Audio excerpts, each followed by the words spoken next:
I've basically been on a nostalgia kick. I was going through some of my old videos, some friends' videos, and we were having a lot of conversations behind closed doors. We were talking about the old BookTube formats, book hauls, wrap-ups, TBRs, all the things that basically built what BookTube was. And by the way, I don't think they're done. I don't think we've buried them in the woods behind a Barnes and Noble. But I think they only really exist on channels with an already established audience. Higher sub count, yes, but an audience that will keep coming back. You can post a wrap up and people will watch it. You can post a TBR without an emotional breakdown in the thumbnail, and guess what? People will watch it. But new channels and channels with a less stable viewing numbers, like mine, basically no. These videos never do well. Not because they're bad, but because the algorithm looks at them like, cozy, calm, peaceful content. Absolutely not. And I think I saw this kind of shift happen like really clearly in sort of late 2020 through 21. Something changed. Let's talk about it. Welcome to this episode of The Bald Book Geek. My name is Darth James, and if you want to support this weird little corner of the internet, you're welcome to check out Ko-fi, where you can buy me a coffee, Patreon, Substack, as well as YouTube channel memberships. Also remember, if you don't want to do that, you can always just like this video, leave a comment, and hit that hype button. Let's start the show. Back in the early days, BookTube was basically built on 4 pillars. The haul, the wrap-up, the TBR, and the occasional overly ambitious yearly reading plan. And those formats worked because they created structure. They built communities around them. You watched everyone's TBRs, everyone's wrap-ups, everyone's hauls, and you felt like you were reading together. The videos didn't need a plot or conflict, they were just about happiness, just vibes. Just someone holding up a book and saying, I'm excited about this, and you believed them. But more importantly, the audience was tighter. Things were a little bit smaller, and the algorithm was, well, less of a gremlin. You didn't need clickbait, you didn't need drama, you didn't need emotional devastation onto why the publishing industry is on fire. You could just be a person with books, simpler times. Then something happened, and I swear this shift was visible in real time. Around 2020 into 21 and through it, where the world was collectively losing its mind, YouTube started pushing heavier content. More commentary, more emotional, more narrative content, and more something is happening in this video vibes. And suddenly the classic BookTube formats didn't perform. Not unless your name was already well known. Newer creators, or anyone trying to rebuild, posted a wrap-up and it sank. Post the TBR, down it went. Monthly hauls, buried alive by an algorithm like it owes someone money.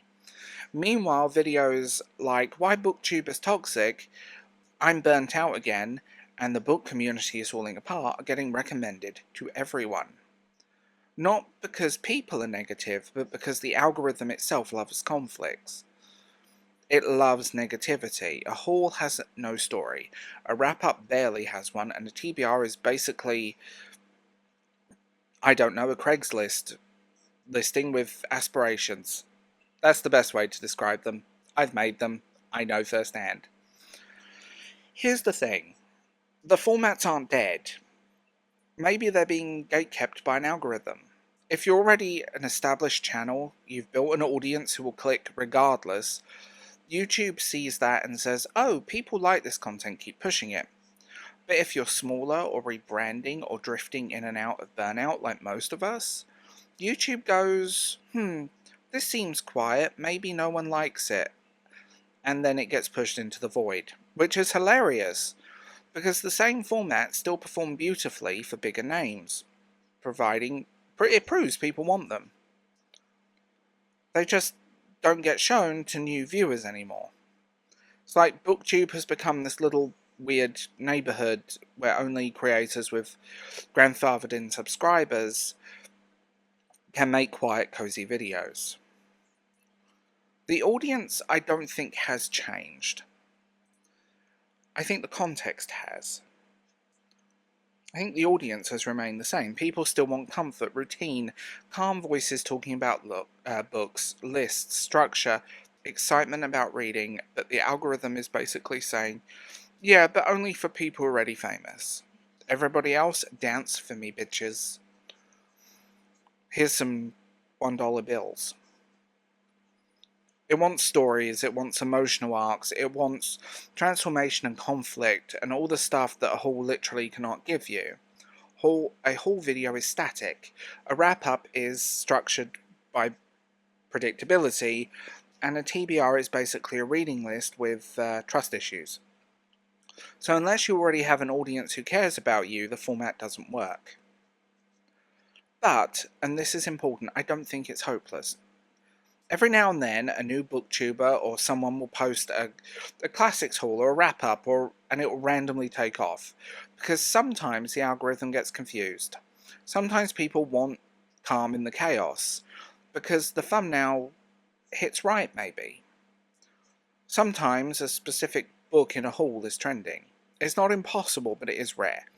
It's like shiny Pokemon odds, but without the sparkly sound effect and the glitter. I think the future of these formats is still here, just not in their old shape.